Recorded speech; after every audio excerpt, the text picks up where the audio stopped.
If it were a young person, we would have already arrived. They laughed at the elderly driver but froze. Gerald Thompson gripped the steering wheel with trembling hands as he drove the bus down the main avenue of Denver on yet another workday that seemed to drag on. At 68 years old, every turn required more concentration, every brake demanded more care, but he had never caused an accident in 4 decades on the job. That's when he heard the laughter coming from the back of the vehicle. 3 young executives, all well-dressed and carrying expensive laptops, began complaining loudly about the speed. "Dude, this old man is driving like a turtle," said Tyler, a young man with dark hair and a navy blue suit. "If it were a young person, we would have already arrived." "True," agreed Jessica, a woman around 30 years old, wearing her elegant beige blouse. "I have an important presentation in 15 minutes, and this gentleman is just cruising." Brandon, the third in the group, laughed loudly while pointing at Gerald. "Look how he's holding the steering wheel. Looks like he's going to break it. Should have retired a long time ago."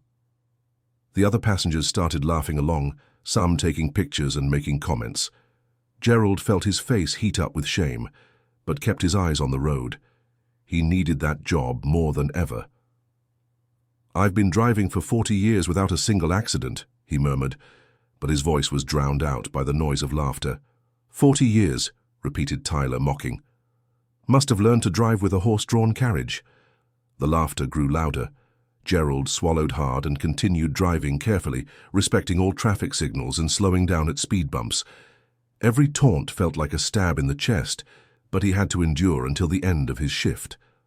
The bus stopped at a traffic light, and Jessica stood up, walking to the front. "Listen here, Mr. Gerald." She read the name on his badge. "We have important commitments. We can't go at this snail's pace." "Ma'am, I have to respect the speed limit," Gerald replied politely. "It's for everyone's safety." "Safety?" She laughed. "You're the one who's a danger. Who learned to drive before the war, huh?" Dear listener, if you're enjoying the story, please take a moment to like and especially subscribe to the channel. It really helps us who are just starting out. Now continuing. Gerald felt a pain in his chest, but it wasn't just from the humiliation. It was something physical, a pressure that had been building for weeks. He had scheduled a doctor's appointment for the next day, but he couldn't miss work. His granddaughter Emily was in the hospital, and he needed every penny to pay for her treatment. "Sir, what's wrong with you?" asked an elderly lady sitting near the door. Mrs. Eleanor, a regular passenger who always greeted Gerald warmly. "It's nothing, Mrs. Eleanor, just a little tired." Tyler recorded a video of Gerald driving slowly and posted it on social media with the caption, "When dinosaurs are still driving buses in 2025. Within minutes, the video started getting likes and nasty comments. "Look," he showed his friends. "Already 100 likes. Everyone agrees this gentleman shouldn't be driving." Gerald saw in the rearview mirror and realized he was being filmed. His hands trembled even more, not from fear, but from indignation.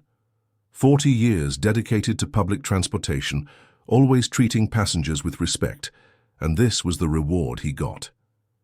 His cell phone vibrated in his pocket. It was a message from the nurse at the hospital where Emily was staying. He tried to disguise it and take a quick look, but Jessica noticed. "Now you're going to use your phone while driving?" she yelled. "That's a crime, sir." "I'm not using it. It just vibrated," Gerald explained, but more people started complaining. The message said that Emily had taken a turn for the worse during the night and needed more tests.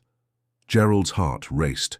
She was all he had left after losing his daughter in an accident 5 years ago.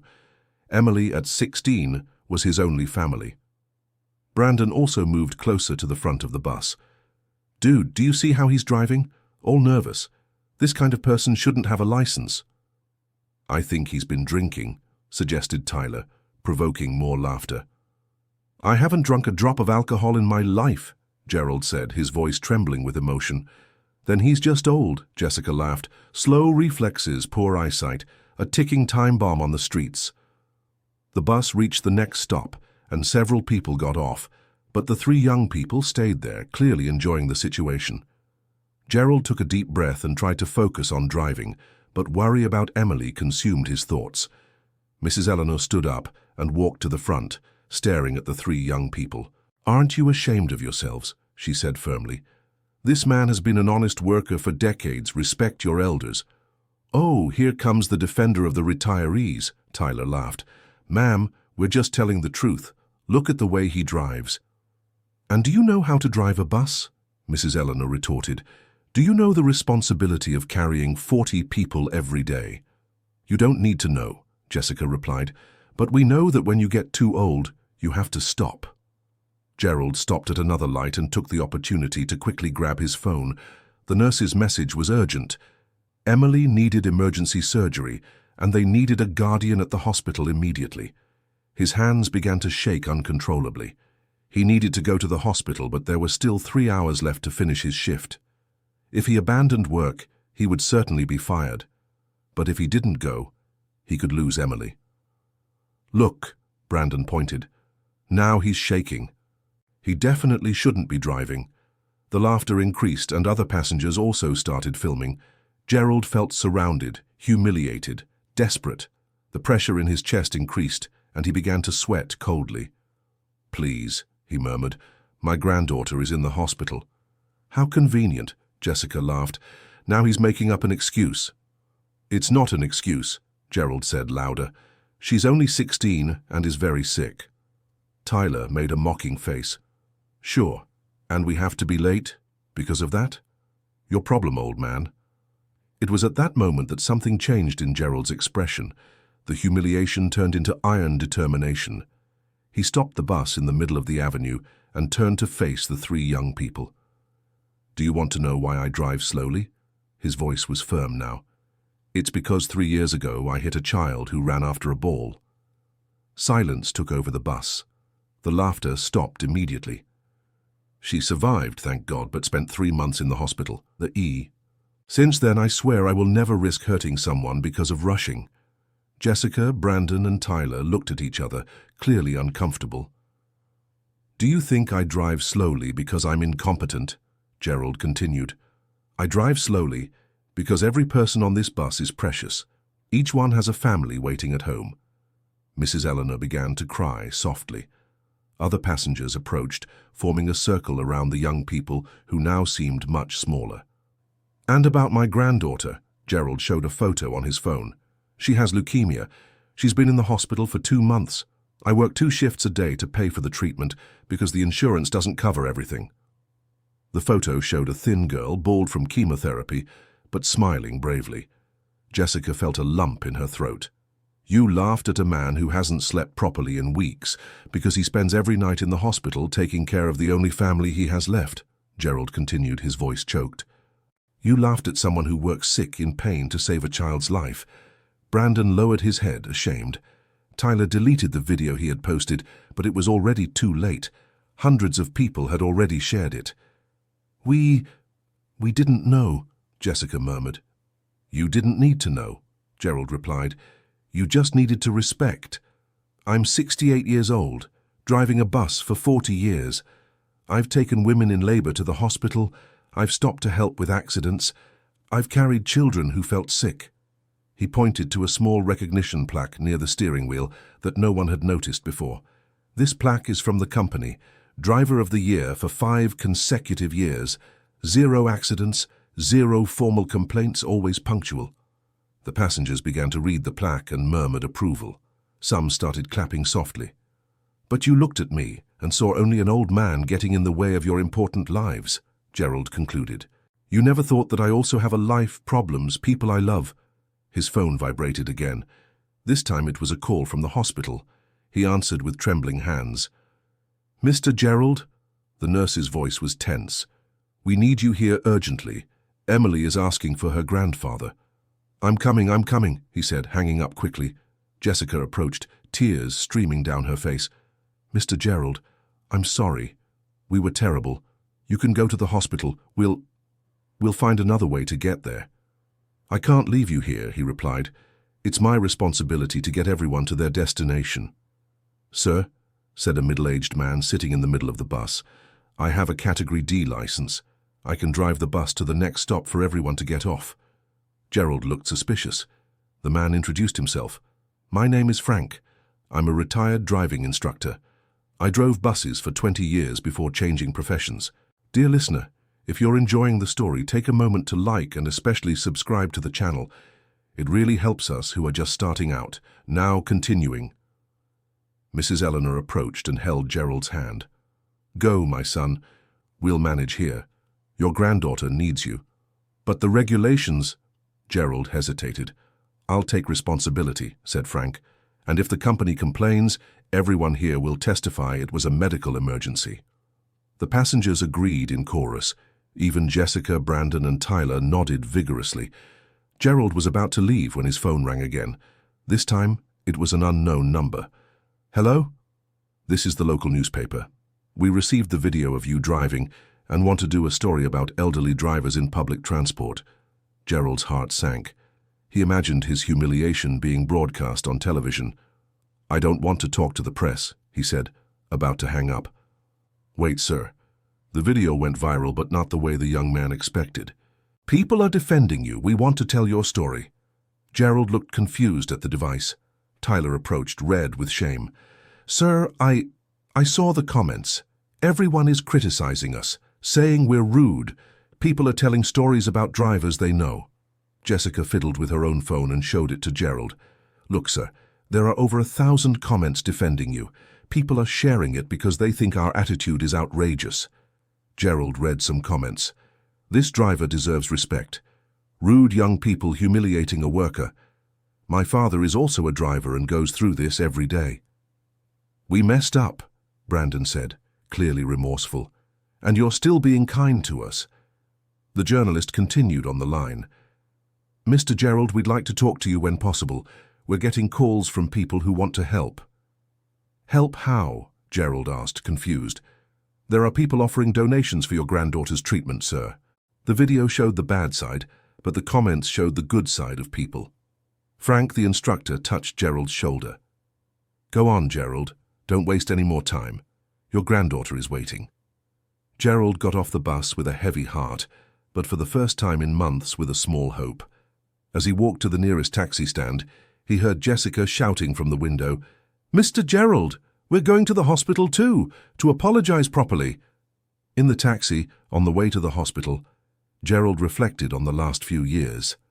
After losing his daughter Jennifer in a car accident, he had to raise Emily alone. The girl was everything to him. Smart, caring, full of dreams. When they discovered the leukemia, his world collapsed again. The treatment was expensive and complex. The bus company's insurance only covered the basics. To pay for the imported medications and private consultations, Gerald worked the morning shift as a driver and the afternoon shift as a security guard in a parking lot. At 68 years old, his joints ached, his eyesight wasn't what it used to be, and high blood pressure bothered him constantly. But he endured everything to see Emily recover. Arriving at the hospital, he rushed through the familiar hallways to the oncology wing. Emily was awake, but pale, connected to several machines. "Grandpa," she smiled when she saw him. "I thought you wouldn't be able to come today." "I always come, my princess." He kissed her forehead. "How are you feeling?" "Better now that you're here." She squeezed his hand. "The doctors said I need another surgery." Gerald's heart tightened, but he kept smiling. "We'll do whatever it takes. You're going to be okay." "Grandpa, you're working too much," Emily said with concern. "Your hands are shaking more." "It's nothing, dear, just a little tired." The nurse approached and called Gerald to talk in private. "Mr. Gerald, we need to talk about the costs of the surgery. An advance payment of $15,000 will be required." Gerald felt the world spinning.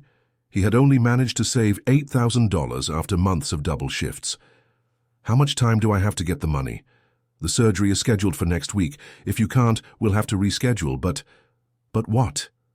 "It's not advisable to delay too much. Her condition is delicate." Gerald returned to the room, trying to hide his despair. Emily noticed immediately. "Grandpa, what's wrong? You look worried." "No problem, Princess. Everything will work out." At that moment, he heard familiar voices in the hallway. It was Jessica, Brandon, and Tyler talking to the receptionist. "We want to visit Mr. Gerald's granddaughter," Jessica was saying. "We're his friends." Gerald left the room and found the three young people loaded with gifts, flowers, and balloons. "Mr. Gerald," Jessica approached with red eyes, "we came to apologize to you and to your granddaughter." "You didn't have to," he replied, still in shock to see them there. "Yes, we did," Tyler said. "We were awful, and we want to help." Brandon showed his cell phone to Gerald. "Sir, we created an online campaign to raise money for Emily's treatment. Already 2,000 people have donated." Gerald looked at the screen and couldn't believe it. The amount raised had already passed $20,000. How did you do this?" "We told the whole story," Jessica explained. "Told how dedicated you are, how you work 2 shifts, how you care for your granddaughter." People were very touched. "And there's more," Tyler added. "Several companies contacted us offering help. A pharmacy wants to donate the medications. A lab wants to do the tests for free." Gerald leaned against the wall, trying to process everything. Within a few hours, his nightmare had turned into a miracle. "Why are you all doing this?" he asked, emotional. "Because we learned an important lesson today," Jessica said. "We judged you without knowing your story, and we discovered that there are extraordinary people doing ordinary things every day." Emily called from the room. "Grandpa, who are these people?" "They're—" Gerald hesitated. "They're friends, sweetheart." The 4 entered the room, and Emily was amazed by so many gifts. "Wow, you brought all this for me?" "We did, and much more," Brandon said, kneeling by the bed. "Your grandfather is a hero, Emily, and heroes deserve all the help possible." "I always knew my grandpa was special," she smiled. "He tells the best stories and always makes me laugh, even when I'm sad." Jessica wiped away a tear. "Emily, we want you to know that there won't be any shortage of money for your treatment. Many people are rooting for you." "Really?" Emily looked at her grandfather, amazed. "Grandpa, you're famous." Gerald laughed, finally allowing himself to feel relief. "I'm not famous, sweetheart. I was just lucky to find good-hearted people." At that moment, the doctor in charge of Emily's case arrived. "Mr. Gerald, I'm glad you're here. I have news about the surgery." Everyone grew tense. "We received a call from a private hospital. They want to perform Emily's surgery at no cost as a community service. Apparently, they saw her story online." "Is that true?" Gerald could barely speak. "Completely true. And it's not just the surgery. They will follow her entire treatment until full recovery." Emily began to cry with happiness. Gerald hugged his granddaughter, feeling he could finally breathe easy. "There's one more thing," the doctor continued. "The lab that does the special tests also got in touch. They want to do all the follow-up for free." Tyler, Brandon, and Jessica hugged each other, moved to see the result of the campaign they had created. "Mr. Gerald," the doctor said, "your granddaughter has become a symbol of hope for many families going through the same situation. Your story has inspired a wave of solidarity."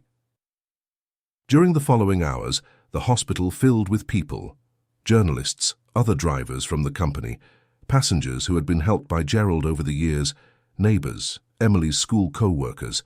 Mrs. Eleanor arrived with a group of retirees who always rode on Gerald's bus. "Gerald, my boy," she hugged him. "I brought some friends to meet your granddaughter. We also contributed to the campaign." Frank, the instructor who drove the bus, appeared with his wife. "Gerald, my driving school wants to partner with you. We have many students who need to learn about responsibility in traffic. No one better than you to teach." "But I'm not an instructor," Gerald said. "You're better than that. You're a living example of how to drive with conscience," Frank replied. "Dear listener, if you're enjoying the story, take a moment to leave a like and especially subscribe to the channel. It really helps us who are just starting out." Now continuing. At night, when the activity at the hospital had died down, Gerald found himself alone with Jessica, Brandon, and Tyler in Emily's room, who was sleeping peacefully. "I want to apologize again," Jessica said softly. "We acted horribly." "You're already forgiven," Gerald replied. "You turned the worst day of my life into the best." "We learned a lot today," Brandon said. "About respect, about not judging people, about how small acts of kindness can change everything." Tyler showed his phone again. "Sir, the campaign has already raised more than $50,000. People just keep donating. That's a lot of money, Gerald said, worried. I won't be able to use it all. Then let's do something special, Jessica suggested. Let's create a fund to help other families going through the same situation as you. That's an excellent idea, Brandon agreed. We could create a foundation, partner with hospitals, labs. Gerald was moved by the proposal. Would you really do that? More than that, Tyler said. We want you to be the president of the foundation. Who better to lead a project like this than someone who's been through it all? But I don't understand paperwork, administration. We'll handle the bureaucratic part, Jessica assured him. You handle the human part, which is the most important. At that moment, Emily woke up and heard the end of the conversation. Grandpa, are you going to be president? She asked, sleepy. It seems so, Princess. That's so cool. Will you help other kids like me? We're going to help many children, Brandon said, and it all started because of your brave grandpa. My grandpa was always brave, Emily smiled. When I was really scared of chemotherapy, he slept at the hospital with me every night. Jessica wiped another tear. Emily, your grandpa is a very special man, and we were very lucky to meet him. He always says that good people show up when we need them most, Emily said. I think you are those people. The next day, the story of Gerald and Emily was in all the local newspapers. The headline of the main article was, Dedicated bus driver becomes symbol of dignity and family love. The bus company, seeing the positive response, promoted Gerald to training supervisor with a better salary and more flexible hours to care for his granddaughter. Gerald, said the company manager, we want you to train our new drivers, teach them to have the same dedication you've always had. It will be an honor, Gerald replied. Jessica, who worked at a marketing firm, secured a pro bono account to promote the new foundation they were creating. Mr. Gerald, my company wants to handle all the foundation's communications free of charge. It's our way of giving back. Tyler, who was a lawyer, handled all the legal documentation. All set, sir. The Emily Thompson Foundation is already registered and operating. Brandon, an accountant, organized all the financial aspects. Sir, we already have partnerships with 5 hospitals and 3 labs. We'll be able to help dozens of families in the first few months. A week later, Emily had her surgery at the private hospital. Everything went perfectly, and the doctors were optimistic about her recovery. Gerald was in the room with her when he received an unexpected call. Hello? Mr. Gerald, this is the mayor's office. The mayor would like to speak with you. With me? Why? We'd like to offer you the title of honorary citizen of the city, and we have a proposal to make. On the day of the ceremony, the City Hall auditorium was packed. Passengers Gerald had served over the years, fellow drivers, hospital staff, and hundreds of people touched by the story. The mayor took the stage. Gerald Thompson represents the best of our city: dedication, honesty, love for family.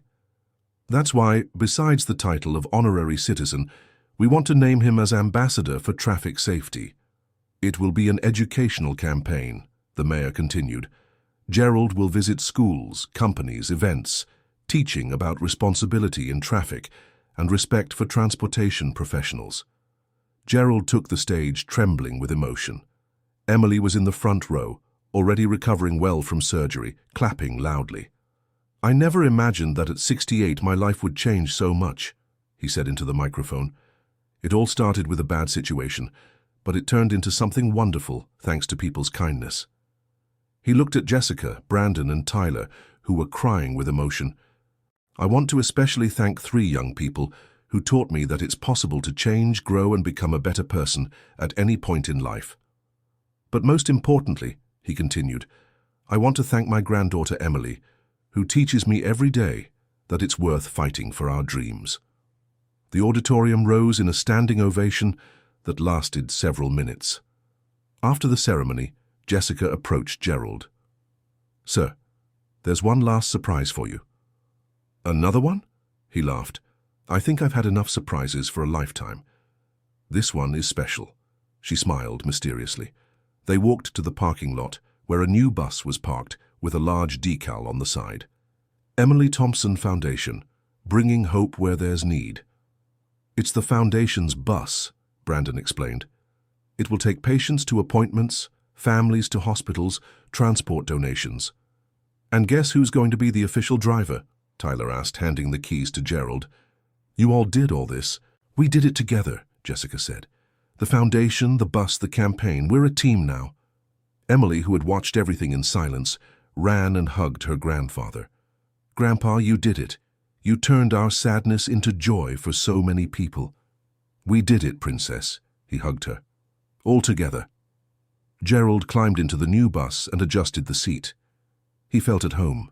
Jessica, Brandon, and Tyler got on too, along with Emily. Where to, President? Jessica joked. To the hospital. Gerald smiled. There's a family there that needs hope. As he drove through the familiar streets of Denver, now in the Foundation's own bus, Gerald reflected on the changes. In just a few months, he had gone from a humiliated driver to a symbol of dignity and perseverance. But most importantly, Emily was recovering. The doctors were optimistic and talked about complete remission within a few months. Grandpa, Emily said from the seat next to him, can I ask a question? Of course, Princess. Weren't you angry with them at first? She pointed to the three young people talking in the back seats. Gerald thought for a moment. I was sad, ashamed. But anger passes, Emily. What remains is the opportunity to teach and learn. Did they really learn? They learned. And they taught me too that it's never too late to start over. The bus stopped in front of the hospital where it had all begun. Mrs. Eleanor was waiting at the stop, as always. Gerald, she waved. Going to give me a ride on the most beautiful bus in town? Always, Mrs. Eleanor. He opened the door, smiling. She got on and looked around, impressed. Wow, how fancy. And all this crew back there. They're my work partners, Gerald explained. Today we're going to visit some families. How beautiful. Mrs. Eleanor got emotional. The Lord works in mysterious ways indeed. During the ride to the hospital, Gerald told the passengers about the first cases the Foundation was following. An 8-year-old child with leukemia, a teenager who needed heart surgery, a family that had no money for the mother's cancer appointments. In each case, he explained, we offer not only financial help, but emotional support. Because sometimes, what people need most is to know they're not alone. Jessica, listening from the back, felt proud to be part of that project. Mr. Gerald, she said, have you ever thought about writing a book about your experience? Writing? He laughed. I barely finished high school, girl. But your story needs to be told, Brandon insisted. To inspire other people. We can help write it, Tyler offered. You tell the story, we'll organize it on paper. Emily was excited about the idea. Grandpa, I always said your stories are the best. You really should write them. Let's think about it, Gerald smiled. First, let's take good care of the Foundation. Arriving at the hospital, they were greeted by the medical team who already knew the work of the Emily Thompson Foundation. In the hallways, Gerald was affectionately greeted by nurses, doctors, and other patients. The first family they visited was that of little Sarah, 8 years old, who was beginning treatment for leukemia. Her parents, David and Mary, were visibly shaken. Mr. David, Gerald introduced himself. I'm Gerald Thompson from the Foundation. We came to offer our help. We've heard about you, Mrs. Mary said, emotional. Is it true you help with everything? We help with whatever is necessary, Jessica explained. Medication, tests, transportation, and especially emotional support. Emily approached the bed where Sarah was lying, still shy. Hi, Sarah. I'm Emily. I have leukemia too. You do? Sarah asked with wide eyes. But you look well. I'm getting better. Emily smiled. And you'll get better too. It's hard, but it's not impossible. Sarah held Emily's hand. Does it hurt a lot? Sometimes it hurts. Emily was honest. But we have people who take care of us. And when we feel sad, they make us laugh. Mr. David, who was trying to be strong, finally broke down. Mr. Gerald, we don't know what to do anymore. We've spent all our savings, sold the car, and there's still so much needed. Don't worry about money anymore, Brandon said. Our foundation will cover all of Sarah's treatment costs. What do you mean? Mrs. Mary couldn't believe it. Like this, Tyler showed some papers. I've already spoken with the doctors. Everything is settled. You won't have to pay for anything else. The couple began to cry with relief. Gerald hugged them. I know that anguish. I went through it with my granddaughter. But now you're not alone anymore. They visited 2 more families that afternoon. In each case, the routine was similar. They introduced the foundation, offered financial and emotional help, and most importantly, showed that it was possible to have hope. On the last visit, they met Frank, a 16-year-old teenager who needed complex heart surgery. Dude, he said to Emily, you're just like me, always in the hospital. Yeah, Emily laughed, but here we make cool friends, and the doctors are really nice. I'm not afraid of the surgery, Frank said, trying to sound brave. I'm just afraid my parents will spend everything, and in the end it won't work. Gerald approached him. Frank, can I tell you a secret? Sure. I was afraid too, not of dying, but of leaving my granddaughter alone if something happened to me. But you know what I learned? What? That when we fight for those we love, we find strength we didn't even know we had. And what if it still doesn't work? Then at least we'll know we did everything we could, but I'm sure it will work. Frank smiled for the first time since they arrived. Thank you, Mr. Gerald. You talk just like my grandpa used to. Then your grandpa was a wise man, Gerald smiled back. On the way home, the bus was silent. Everyone was reflecting on the day's visits. Mr. Gerald, Jessica broke the silence. Today I understood why you are so special. Why? Because you don't just help people. You give them hope. And you do it in such a natural way, Brandon added. As if it were the most normal thing in the world. It is the most normal thing in the world, Gerald replied. Taking care of each other should be natural for everyone. Emily was sleeping in the seat next to him, tired from the day full of emotions. Gerald looked at her in the rearview mirror and felt his heart overflowing with gratitude. You know what's most amazing? He said quietly, so as not to wake his granddaughter. A few months ago I thought my life was over, old, sick, worried, humiliated, and now you're president of a foundation, ambassador of the city and hero to many families, Tyler completed. Now I have a new family, Gerald corrected, looking at the 3 young people. You taught me that family isn't just blood. It's who stands by your side when you need them. Jessica wiped away a tear. We're the lucky ones, Mr. Gerald. Lucky to have learned from you what really matters in life. When they got home, Gerald gently woke Emily. We're home, Princess. Grandpa, she said, still sleepy. Today was a really good day, wasn't it?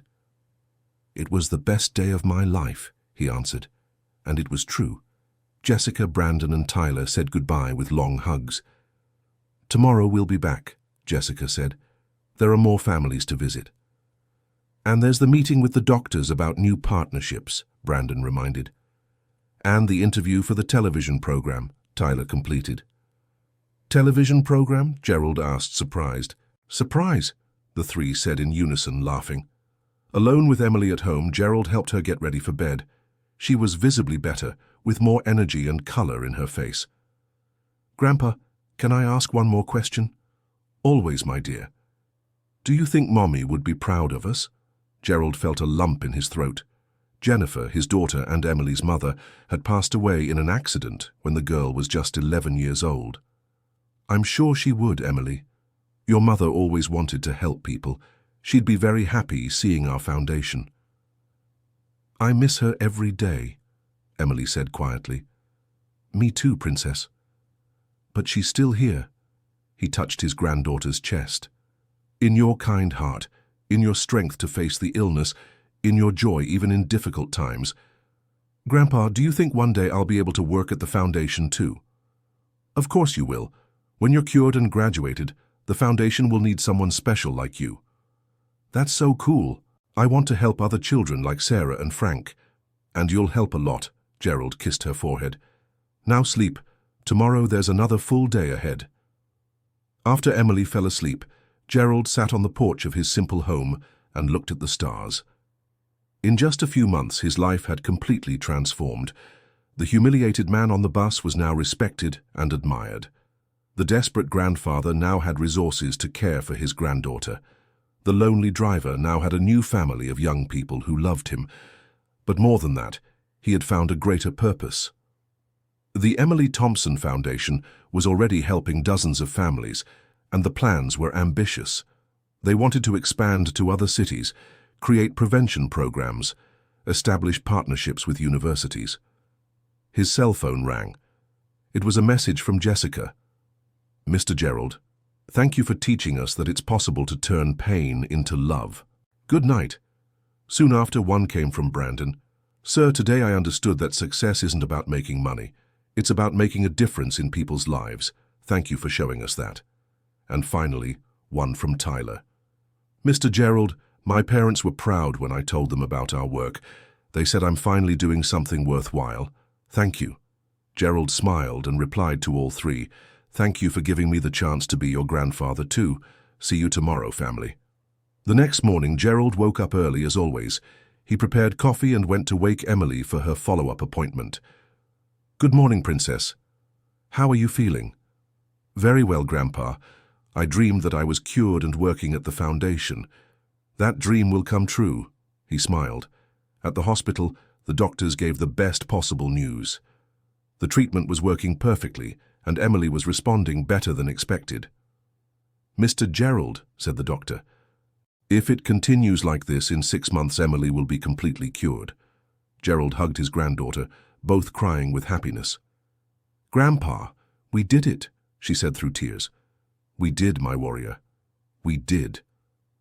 Outside the office, Jessica, Brandon, and Tyler waited anxiously. "So?" Jessica asked as soon as she saw them. 6 months, Gerald said, still emotional. "In 6 months, she'll be cured." The four hugged in a circle, crying and laughing at the same time. "This deserves a celebration," Brandon said. "It sure does," Emily agreed. "Let's take the foundation's bus to the ice cream parlor." During the ride to the ice cream parlor, Gerald drove slowly as always, but now by choice and not out of fear. Emily was by his side humming softly, and behind him were 3 young people who had become his extended family. "You know," he said, looking in the rearview mirror, "I drove a bus for 40 years thinking my mission was just to take people from one place to another." "And now?" Tyler asked. "Now I know my mission was always to carry hope from one heart to another." At the ice cream parlor, they took a large table and ordered the most colorful flavors possible. "Grandpa," Emily said, "tell them about that time you helped the lady have her baby on the bus." "Emily, I've told that story 1,000 times, but they haven't heard it," she insisted. Gerald laughed and began to tell about the day, 10 years ago, when a passenger went into labor in the middle of the route and he had to help her until they reached the hospital. In the end, he concluded, she named her son Gerald, Gerald Jr. "Really?" Jessica asked, impressed. "Really. And you know what's really cool? He came to visit me at the hospital when Emily's story was in the paper. He's 10 now, a beautiful boy." "Grandpa always helped everyone," Emily said proudly. "That's why I wasn't surprised when you all became friends." "We didn't become friends," Brandon corrected. "We became family." While eating ice cream, they planned the foundation's next steps. Jessica had secured a meeting with a group of businessmen who wanted to sponsor the project. Brandon was organizing a fundraising event. Tyler had closed partnerships with 3 more hospitals. "And there's one more piece of news," Jessica said mysteriously, "but it's a surprise." "Another surprise?" Gerald laughed. "You're going to kill me with emotion." "You'll like this one," she assured.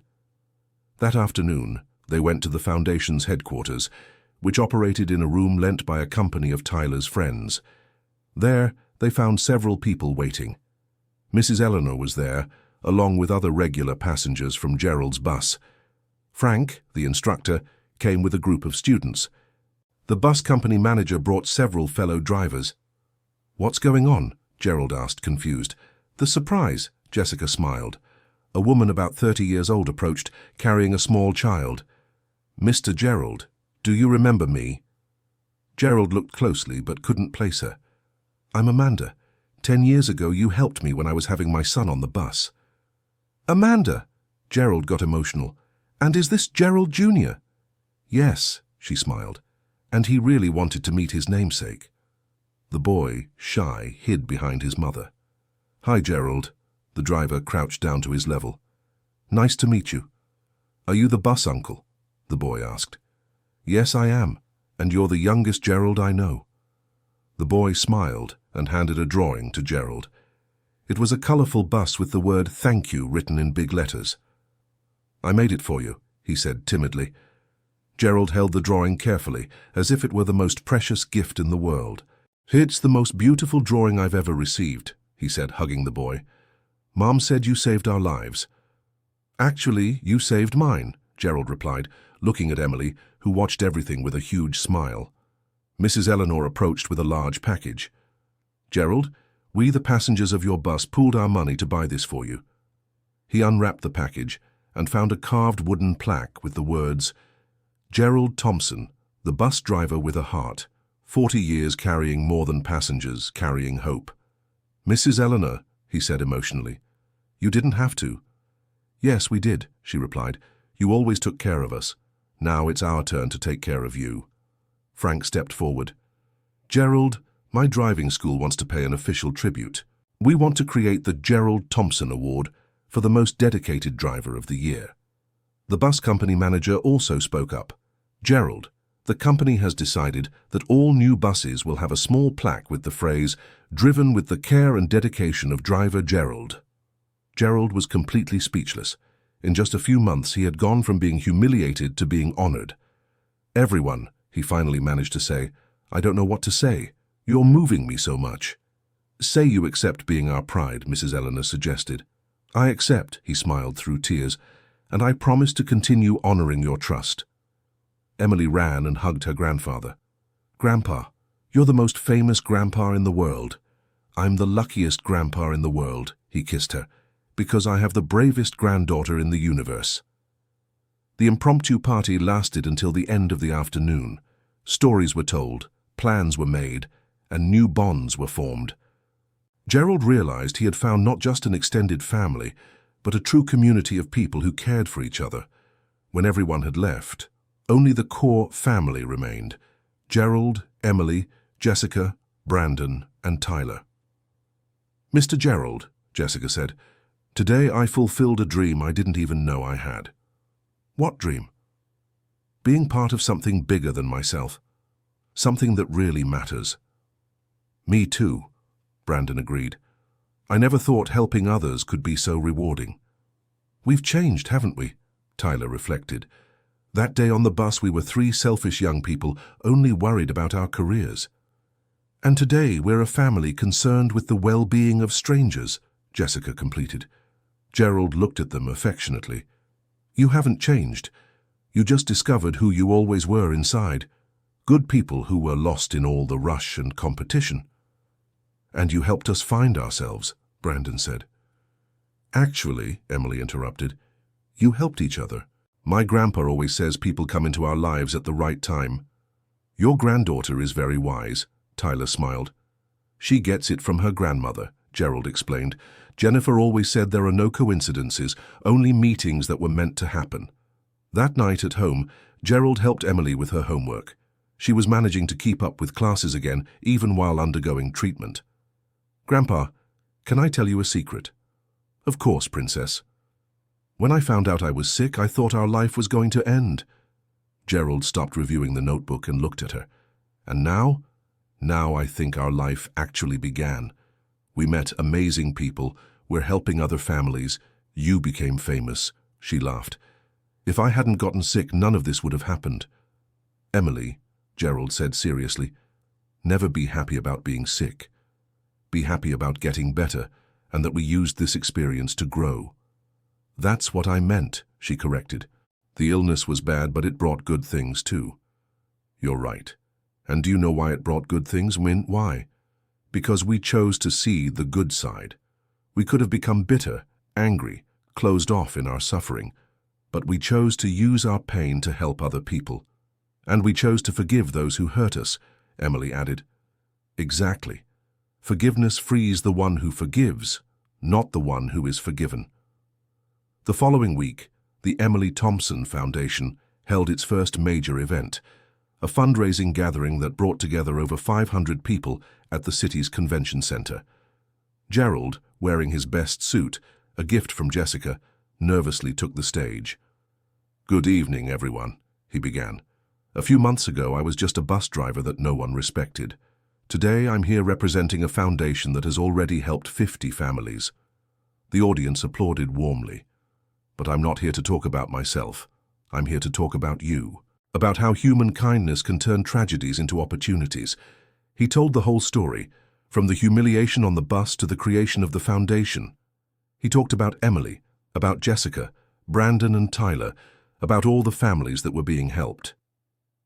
"The Emily Thompson Foundation isn't mine," he concluded. "It's ours, belonging to everyone who believes that no one should face an illness alone." The ovation was moving. The donations collected that night were enough to ensure the foundation's operation for 2 years. During the event, Gerald was approached by a publisher interested in publishing his story. "Mr. Gerald," said the publisher, "your story needs to reach more people. I'm sure it will inspire many." "I don't know how to write books," he replied. "We help with that. You tell the story, we organize it. What do you think?" Gerald looked at Emily, who was chatting animatedly with other children in treatment. "If this can help more families, I accept."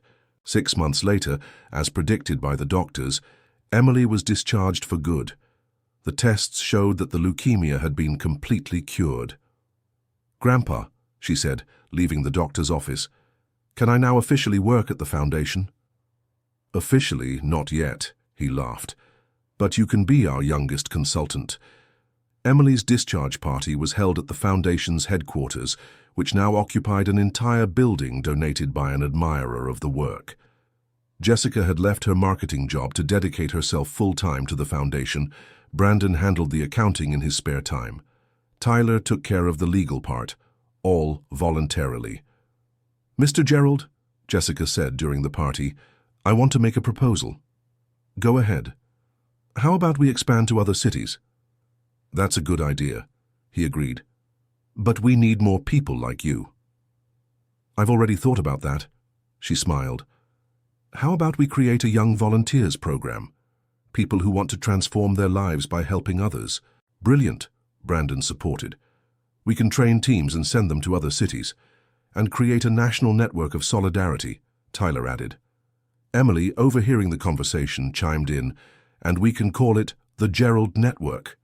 "Why Gerald Network?" her grandfather asked.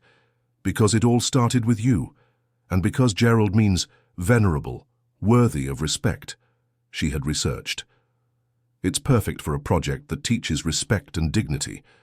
Gerald was moved by the idea. "Gerald Network," he repeated. "I like it."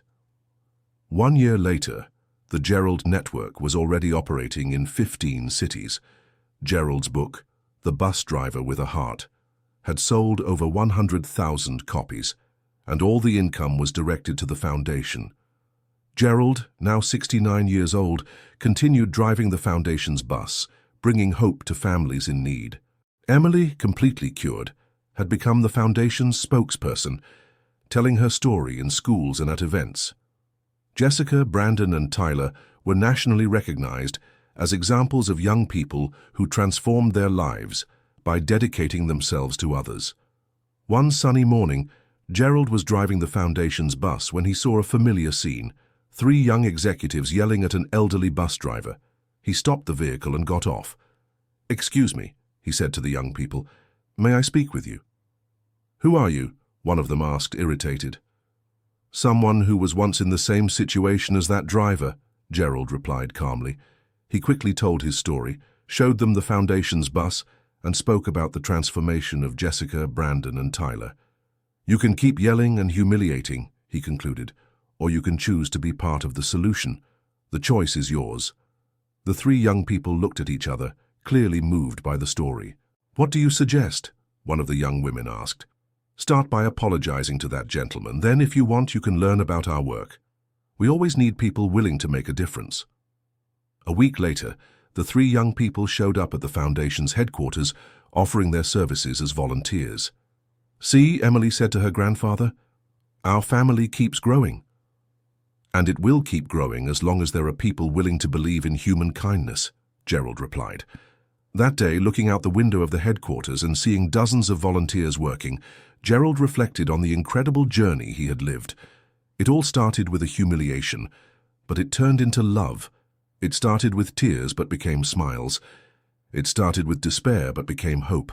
And most importantly, it started with 3 lost young people and a tired old man. But it turned into a large family, united by the purpose of taking care of each other. Grandpa, Emily approached, what are you thinking about? I'm thinking that life is like driving a bus, he smiled. It doesn't matter if you go slow or fast. What matters is arriving at the destination with everyone on board and safe. And what is our destination? Our destination, Gerald hugged his granddaughter, is a world where no one has to face their difficulties alone. Emily smiled and looked at the plaque on the headquarters wall. Emily Thompson Foundation, bringing hope where there's need. I think we're on the right track then. We are, my princess. We are on the right track. And as the sun set over the city of Denver, Gerald Thompson, the driver who was once humiliated for driving slowly, smiled knowing that his speed had always been perfect. The speed of love, patience and care for others. The speed of someone who understands that the true hurry in life is not to arrive first, but to arrive together. End of story. And you, dear listener, what did you think of Mr. Gerald's transformation? Have you ever been in a situation where someone judged you without knowing your story? Tell us in the comments how it was and what you learned from it. And if you know any bus driver, security guard or other professional who deserves recognition, leave their name below so we can honor them together. Don't forget to leave your like if the story moved you and subscribe to the channel for more heartwarming stories.